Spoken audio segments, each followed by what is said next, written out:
How to fix story music not showing or available on Instagram. This is what we are going to talk about today in this video. Make sure to subscribe to the channel.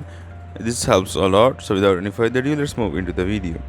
First of all, you have to check that your Instagram is fully updated or not. For that, you have to go on App Store and open Instagram.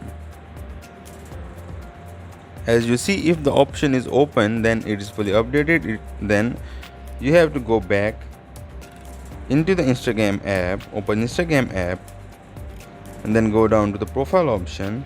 As you go down to the profile option, you have to go down to the three lines. As you click on that, then you have to go on settings.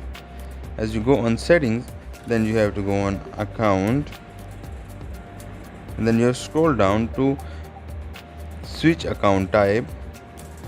And now you have to switch your account to business account or professional account. Now by switching it to professional account, you will be able to get the story music option on Instagram. This is all from the video. Make sure to subscribe to the channel. If you have any question, put it down in the comment section, and also don't forget to hit the like button. Thank you.